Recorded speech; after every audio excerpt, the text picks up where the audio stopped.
नमस्कार दोस्तों, स्वागत है आप सभी का एक और नए वीडियो में। तो दोस्तों, आज की हमारी कहानी कहती है कि अहंकार एक विनाशकारी भावना है जो व्यक्ति को अंधेरे के रास्ते पर ले जाती है। यह व्यक्ति को अपनी कमियों को देखने से रोकता है और उसे यह झूठा विश्वास दिलाता है कि वह दूसरों से श्रेष्ठ है। अहंकारी व्यक्ति हमेशा दूसरों से बेहतर होने का दावा करता है और वह कभी भी अपनी गलतियों को स्वीकार नहीं करता है।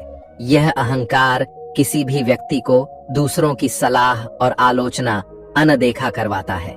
वह दूसरों की राय को सुनने के लिए तैयार नहीं रहता है और वह हमेशा अपने ही हिसाब से काम करना चाहता है, जिससे वह सीखने और सुधार करने के अवसरों से वंचित रह जाता है। अहंकार व्यक्ति को अकेला कर देता है, क्योंकि कोई भी व्यक्ति अहंकारी व्यक्ति के आसपास रहना पसंद नहीं करता है। अहंकार व्यक्ति को गलत रास्ते पर ले जाता है और उसे विनाश की ओर धकेल है। अहंकार के कई रूप हैं। यह अभिमान, घमंड और श्रेष्ठता के भाव के रूप में प्रकट हो सकता है। अहंकार व्यक्ति के जीवन में कई समस्याएं पैदा करता है। यह उसके रिश्तों को खराब करता है और उसे सफल होने से रोकता है। अहंकारी व्यक्ति अक्सर दूसरों को दुख देता है और वह खुद भी दुखी रहता है। चलिए इसे आज की बौद्ध कहानी के माध्यम से समझते हैं और यह भी जानने का प्रयास करते हैं कि आखिर इसका समाधान क्या है और अपने अहंकार को नियंत्रित करने के लिए हम क्या कर सकते हैं। बहुत समय पहले की बात है। एक छोटा सा राज्य था। उस राज्य में एक व्यापारी रहता था जो बहुत अमीर था, जिसके पास किसी चीज की कोई कमी नहीं थी।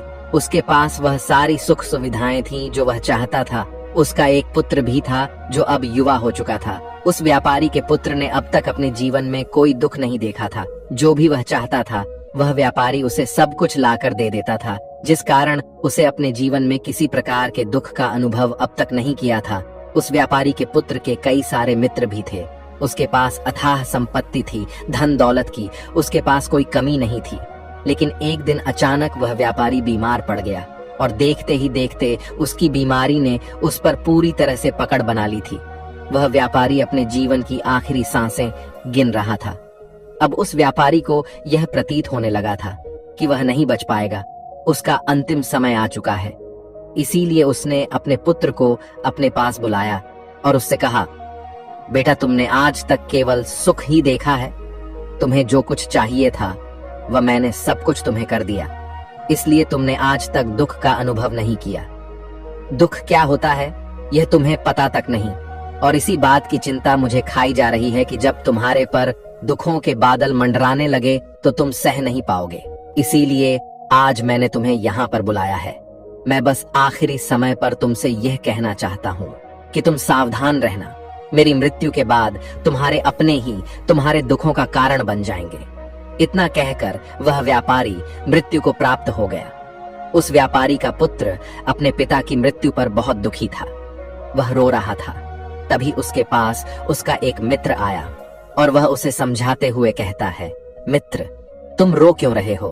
तुम्हारा पिता ही मरा है, लेकिन तुम्हारे पास तो अब भी यह सारी धन दौलत है, ये सारी संपदा है कि सारी संपत्ति तुम्हारी ही तो है। अब तो तुम उन चीजों का भी आनंद ले सकते हो जिनका आनंद तुम अपने पिता के रहते नहीं ले पाए।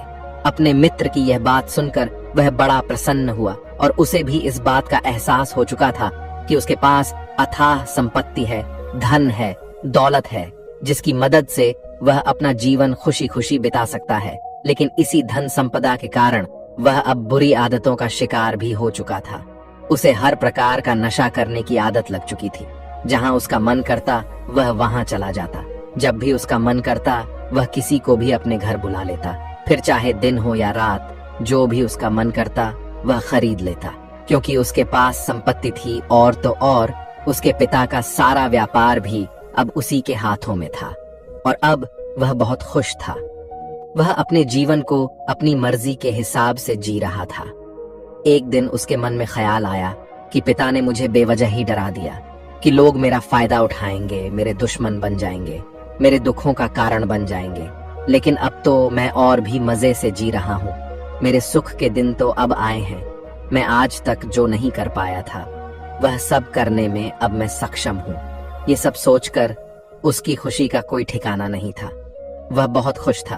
तभी एक दिन उस राज्य में एक बहुत बड़ा अस्पताल का निर्माण हो रहा था और इस अस्पताल के निर्माण के समय पर एक घोषणा करवाई गई कि जो भी इस अस्पताल के लिए सबसे अधिक दान देगा उसका नाम उस अस्पताल के एक पत्थर पर स्वर्ण अक्षरों में लिखा जाएगा। जब उसके मित्र ने यह बात सुनी तो वह दौड़ा दौड़ा उसके पास आया और उसे सारी बात बता दी।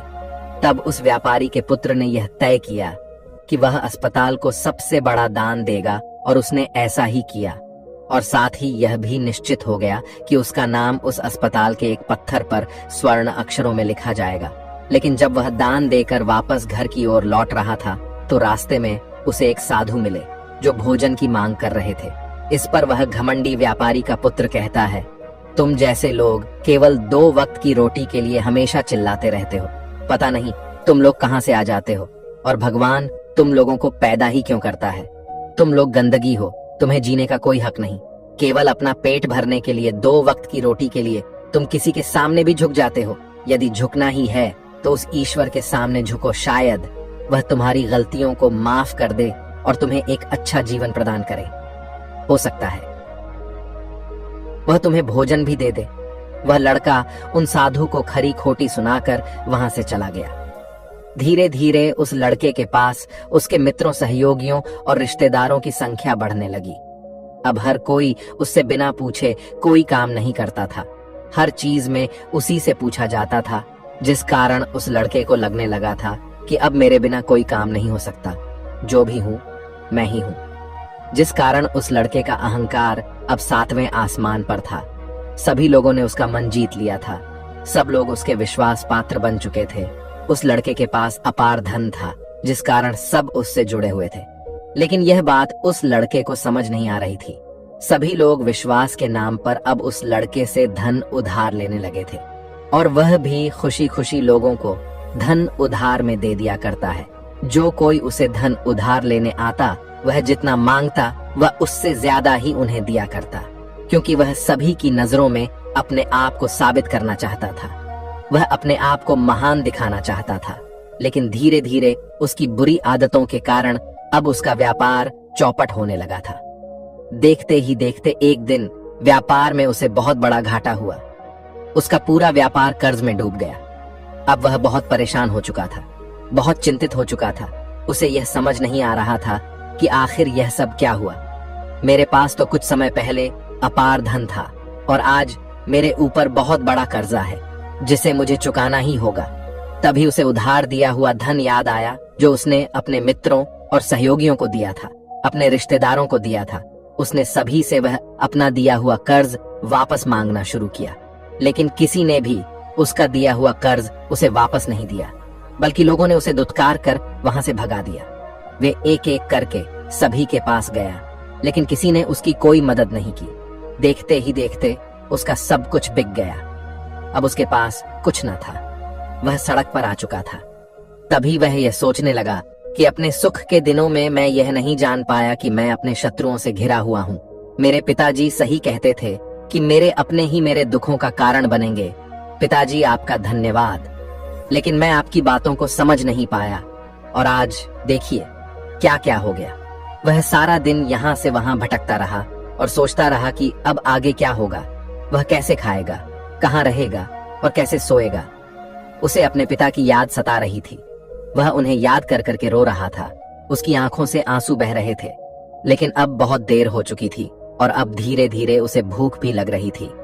तभी उसने सोचा कि मैं उसी अस्पताल पर चलता हूँ जहाँ पर पत्थर पर मेरा नाम स्वर्ण अक्षरों में लिखा गया है। मैं जाकर वहां पर कुछ मदद मांगता हूँ। वह वहां पहुंचा और वहां के मालिक से वह कहता है, आपने मुझे पहचाना। मैं वही हूँ जिसने इस अस्पताल को सबसे बड़ा दान दिया है और मेरा नाम इस अस्पताल के पत्थर पर स्वर्ण अक्षरों में लिखा गया है। हालांकि इस समय मेरी हालत कुछ खराब है और मेरे पास खाने के लिए भी कुछ नहीं है। क्या आप मुझे कुछ भोजन दे सकते हैं? मैं भूखा हूँ, मुझे बहुत जोरों की भूख लगी है। मेरे अपनों ने मुझे धोखा दे दिया है। क्या आप मुझे कुछ भोजन दे सकते हैं? तभी मालिक कहता है, भिखारियों को भोजन इस अस्पताल के बाहर दिया जाता है। अस्पताल के अंदर नहीं जाओ और जाकर बाहर बैठ जाओ। और रही बात तुम्हारे नाम की, तो भिखारियों का नाम अस्पताल के पत्थर पर स्वर्ण अक्षरों में नहीं लिखा जाता। मालिक ने तुरंत ही उस लड़के का नाम अस्पताल के उस पत्थर पर से हटवा दिया और फिर एक बार घोषणा करवा दी कि अस्पताल को जो सबसे बड़ा दान देगा उसका नाम इस अस्पताल के पत्थर पर स्वर्ण अक्षरों में लिखा जाएगा। यह सब देखकर वह लड़का बड़ा हैरान था, बड़ा अचरज में था। वह मन ही मन रो रहा था और सोच रहा था कि जीवन कितना दुखदाई है, जीवन बहुत छोटा है। अब मैंने जान लिया कि पत्थर पर लिखा हुआ नाम भी मिटाया जा सकता है, और यदि पत्थर पर लिखा हुआ नाम मिटाया जा सकता है तो इस जीवन का क्या मोल। यह जीवन भी कभी भी समाप्त हो सकता है। उस लड़के को जोरों की भूख लगी थी। वह अस्पताल के बाहर जाकर एक कोने में बैठ गया। लोग आते रहे और भिखारी को कुछ न कुछ दान देते रहे, लेकिन वह लड़का, उसकी हिम्मत ही नहीं हो रही थी कि वह भीख मांग सके, और ना ही वह उन भिखारियों में बैठना चाहता था। देखते ही देखते दोपहर से रात का समय हो चुका था, लेकिन अब तक उसे कुछ भी ना मिला था। लेकिन उसकी भूख बढ़ती चली जा रही थी और उसे जोरों की भूख लगी थी।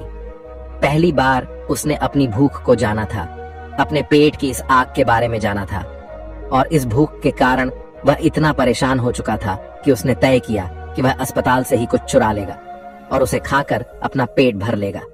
जैसे ही वह वहां से उठता है, तभी वह साधु वहां पर आ जाते हैं, जिसे उस लड़के ने बहुत खरी खोटी सुनाई थी। वह साधु उस लड़के के पास आकर कहते हैं, बेटा, हम पहले भी मिल चुके हैं। वह साधु भिक्षा से वापस लौट रहे थे। उन्होंने कुछ भोजन उसे देते हुए कहा, यह लो, खा लो, तुम्हें जोरों की भूख लगी होगी। मैं तुम्हें जानता हूँ, मैं समझता हूँ कि हालात तुम्हें जबरदस्ती झुकाना चाहते हैं, लेकिन तुम लोगों के सामने झुकना नहीं चाहते। लेकिन अगर तुम लोगों के सामने झुकेंगे नहीं तो तुम्हें भोजन भी नहीं मिलेगा।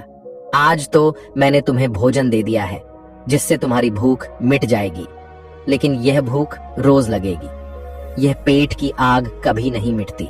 इस पर वह लड़का उन साधु से कहता है, जब मेरे पास धन था, दौलत थी, संपत्ति थी, तो मेरे पीछे मेरे मित्रों की, सहयोगियों की, रिश्तेदारों की कतार लगी रहती थी। सभी लोग मेरे शुभ चिंतक थे, लेकिन मेरे ऊपर दुख आते ही वह सब पलट गए। वह सब अब मेरे शत्रु बन चुके हैं। लेकिन तुम, जिसे मैंने इतनी खरी खोटी सुनाई थी, वही मेरे दुख में मेरा सहयोगी बना है। तुम मेरे इस दुख में मेरे पहले मित्र हो, मेरे पहले रिश्तेदार हो, जिसने मुझ पर दया की है। मैं तो अपने आप को बहुत बड़ा समझता था, लेकिन देखो, इस वक्त की मार ने मुझे कहां से कहां पहुंचा दिया। आज मैं इस बात को अच्छी तरह समझ चुका हूं कि धन से बड़ा कोई मित्र नहीं। इतना कहकर उस लड़के ने भोजन किया और उसने पहली बार भोजन के सुख का आनंद उठाया। उसके हाथ कांप रहे थे। वह जल्दी जल्दी उस भोजन को समाप्त करना चाहता था, जल्दी जल्दी उसे चबा लेना चाहता था, और उसकी आंखों से झरझर आंसू भी बह रहे थे। उसे ऐसा प्रतीत हो रहा था मानो आज से पहले ऐसा लजीज भोजन उसने आज तक ना किया हो। भोजन करते वक्त जो अनुभव उसे प्राप्त हुआ, ऐसा अनुभव उसे आज तक नहीं मिला था। तभी वह साधु से कहता है, यह कैसा सुख है, मैं इस दुख में भी इस भोजन के संतुष्टि का अनुभव कर पा रहा हूँ। तभी वह साधु कहते हैं, जहाँ संतुष्टि होती है वहाँ सुख का अनुभव होता है, लेकिन सावधान, संतुष्टि बहुत खतरनाक भी होती है। जब संतुष्टि हमारी आवश्यकताओं, हमारी इच्छाओं से ऊपर उठ जाती है, तब ये दुख के दर्शन भी हमें कराती है। आज जो भोजन तुम कर रहे हो, ऐसा भोजन यदि तुम्हें पहले प्राप्त होता तो तुम इसे छूते तक नहीं, लेकिन आज इसी भोजन को करके तुम्हें संतुष्टि मिल रही है। लेकिन जब तुम्हारे पास धन था, दौलत थी, तब तुमने इससे भी अच्छा भोजन किया होगा, लेकिन तब तुम्हें संतुष्टि नहीं मिली होगी, वह सुख प्राप्त नहीं हुआ होगा जो तुम आज अनुभव कर रहे हो। लेकिन सावधान, अगर ऐसा ही भोजन तुम्हें रोज मिलता रहे तो तुम और भी अच्छे भोजन की कामना करने लगोगे, और इसी कामना की संतुष्टि के लिए तुम्हारे मन में दुख पैदा होगा, और जब तुम अपने मन की इस कामना की संतुष्टि कर दोगे तो तुम्हें सुख भी प्राप्त होगा, लेकिन यह सुख आएगा और चला जाएगा। और जब तुम्हारे जीवन में इसी प्रकार के भोजन हमेशा आते रहेंगे और जाते रहेंगे, तो तुम किसी और कामना, किसी और इच्छा की ओर आगे बढ़ने लगोगे। तब तुम किसी और इच्छा की पूर्ति करना चाहोगे, तुम किसी और इच्छा की संतुष्टि करना चाहोगे, और जब वह इच्छा पूरी नहीं होगी, जब तुम्हें संतुष्टि नहीं मिलेगी, तो तुम्हें दुख होगा, तकलीफ होगी, पीड़ा होगी, और यह श्रृंखला ऐसे ही आगे बढ़ती चली जाएगी। लेकिन जब तुम्हारे पास धन था, दौलत थी, तब तुमने इससे भी अच्छा भोजन किया होगा, लेकिन तब तुम्हें संतुष्टि नहीं मिली होगी, वह सुख प्राप्त नहीं हुआ होगा जो तुम आज अनुभव कर रहे हो। लेकिन सावधान, अगर ऐसा ही भोजन तुम्हें रोज मिलता रहे तो तुम और भी अच्छे भोजन की कामना करने लगोगे, और इसी कामना की संतुष्टि के लिए तुम्हारे मन में दुख पैदा होगा। और जब तुम अपने मन की इस कामना की संतुष्टि कर दोगे तो तुम्हें सुख भी प्राप्त होगा। लेकिन यह सुख आएगा और चला जाएगा, और जब तुम्हारे जीवन में इसी प्रकार के भोजन हमेशा आते रहेंगे और जाते रहेंगे तो तुम किसी और कामना, किसी और इच्छा की ओर आगे बढ़ने लगोगे। तब तुम किसी और इच्छा की पूर्ति करना चाहोगे, तुम किसी और इच्छा की संतुष्टि करना चाहोगे, और जब वह इच्छा पूरी नहीं होगी, जब तुम्हें संतुष्टि नहीं मिलेगी तो तुम्हें दुख होगा, तकलीफ होगी, पीड़ा होगी, और यह श्रृंखला ऐसे ही आगे बढ़ती चली जाएगी। तुम हमेशा सुख के पीछे भागोगे, लेकिन दुख तुम्हारे पीछे यूं ही भागता रहेगा। तुम सुख को पकड़ना चाहोगे तो तुम्हें पकड़ना चाहेगा। इसी प्रकार यह प्रक्रिया यूं ही निरंतर चलती रहेगी। तभी साधु अपने थैले में से एक सोने की थैली निकालकर उस लड़के के हाथ पर रख देता है। तभी वह लड़का उस साधु से कहता है, हे महाराज, आपके पास इतना धन कहां से आया? आप तो एक वैरागी हैं। तभी वह साधु उस लड़के से कहता है कि यह धन तुम्हारा ही है। उस दिन जब तुम मुझे खरी खोटी सुनाकर अपने घर की ओर आगे बढ़ रहे थे, तभी तुम्हारी जेब से यह सोने के सिक्कों से भरा हुआ थैला नीचे गिर पड़ा, और मैंने इसे उठाकर अपने पास रख लिया, ये सोचकर कि जब तुम मुझे मिलोगी तब मैं इसे तुम्हें लौटा दूंगा। लेकिन उस दिन के बाद से आज तुम मुझे मिले हो, इसलिए मैं तुम्हें इसे लौटा रहा हूँ। ले लो, यह तुम्हारा ही है। इस पर वह लड़का कहता है, हे महाराज, इसी धन के लिए तो मुझे मेरे मित्रों ने, मेरे सहयोगियों ने, यहाँ तक कि मेरे रिश्तेदारों ने भी मुझे धोखा दिया। लेकिन आप वो पहले शख्स हैं जो मुझे यह धन लौटा रहे हैं, और वहीं पर जो मैंने धन, जो कर्ज मैंने अपने मित्रों, अपने सहयोगी, अपने रिश्तेदारों को दिया था अपने बुरे समय पर, जब मैंने उनसे मांगा तो उन सभी ने वो धन देने से मुझे मना कर दिया। कईयों ने तो मुझे खरी खोटी सुनाकर अपने घर से धक्के मारकर निकलवा दिया। लेकिन आप महाराज वह पहले शख्स हैं जिन्होंने मेरे इस बुरे समय पर मेरा साथ दिया है। मेरा धन मुझे वापस लौट आया है। मैं आपकी सहायता के लिए आपका आभारी हूँ। मैं इस धन से अपना व्यापार फिर से शुरू करूंगा और इस व्यापार को नई ऊंचाइयों तक ले जाऊंगा। तभी वह साधु उस लड़के से कहते हैं, हमें कोई दुख नहीं देता, बल्कि दुख के कारण तो हम स्वयं ही होते हैं। हम स्वयं ही खुद को धोखा देते हैं। सुख में हम भ्रमित रहते हैं। हमें यह पता नहीं चलता कि हम सही कर रहे हैं या गलत, और इसी प्रकार हम एक माया जाल में फंसते चले जाते हैं, क्योंकि सुख में हम अपनी आंखें बंद करके बस उस सुख का आनंद लेते हैं, और हम किसी चीज की तरफ ध्यान नहीं देना चाहते। हम नहीं जानना चाहते कि जीवन मीठा है तो कड़वा भी है, सच है तो झूठा भी है। सुख में हम केवल अपने अहंकार को बढ़ावा देते हैं। अहंकार व्यक्ति को गलत रास्ते पर ले जाता है और उसे विनाश की ओर धकेल है, व्यक्ति को अंधा बना देता है। इसी के विपरीत अगर हम देखें तो विनम्रता एक ऐसा गुण है जो व्यक्ति को सफलता की ओर ले जाता है। यह उसे दूसरों से सीखने में मदद करता है और उसे अपनी कमियों को स्वीकार करने की शक्ति देता है। अहंकार का त्याग कर विनम्रता को अपनाना ही सफलता और खुशी का मार्ग है। विनम्रता हमें अपनी कमियों को स्वीकार करने और उनमें सुधार करने की शक्ति देती है। यह हमें दूसरों से सीखने और उनके अनुभवों से लाभ उठाने के लिए प्रेरित करता है। विनम्र व्यक्ति दूसरों का सम्मान करता है और उनके विचारों को महत्व देता है, जिससे वह एक अच्छा मित्र और सहयोगी बन जाता है, और वह कभी भी किसी को नीचा नहीं दिखाता है। इसलिए अहंकार से बचना चाहिए और अपने अंदर विनम्रता का भाव रखना चाहिए। अहंकार और विनम्रता के बीच का अंतर एक कहानी के माध्यम से समझा जा सकता है। तभी इस पर वह लड़का कहता है, आप ठीक कहते हैं। जब मेरे पास धन दौलत थी, संपत्ति थी, तब मैं अंधा हो चुका था। मैं किसी चीज पर ध्यान नहीं देता था। मैंने उसे अपने इन दोनों हाथों से लुटाया है, और आज जब वह मेरे पास नहीं है तब मुझे उसके जाने का एहसास हो रहा है। और अब जबकि मैं इन दुखों से जूझ रहा हूँ, तब जाकर मेरी आंखें खुली हैं। विनम्रता हमें अपनी कमियों को स्वीकार करने और उनमें सुधार करने की शक्ति देती है। यह हमें दूसरों से सीखने और उनके अनुभवों से लाभ उठाने के लिए प्रेरित करता है। विनम्र व्यक्ति दूसरों का सम्मान करता है और उनके विचारों को महत्व देता है, जिससे वह एक अच्छा मित्र और सहयोगी बन जाता है।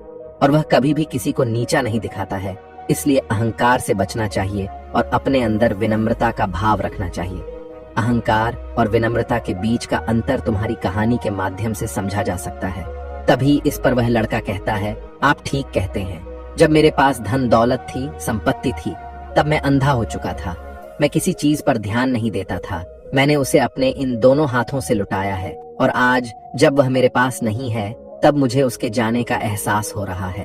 और अब जब कि मैं इन दुखों से जूझ रहा हूँ तब जाकर मेरी आंखें खुली हैं। तभी मैं यह भी जान पाया कि कौन मेरे साथ है और कौन मेरे खिलाफ। और यह जो ज्ञान दुख द्वारा मुझे प्राप्त हुआ है, यह ज्ञान मैं हमेशा अपने साथ रखूंगा। अपने सुख में भी अब से अपनी आंखें खुली रखूंगा।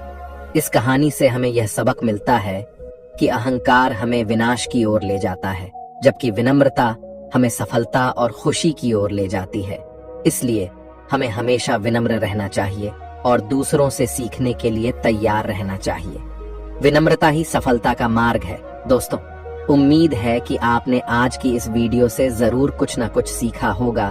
तो इस वीडियो को लाइक और अपने दोस्तों के साथ शेयर करना ना भूलें और हमें ऐसे ही सपोर्ट करने के लिए चैनल को सब्सक्राइब बटन को जरूर दबा दें।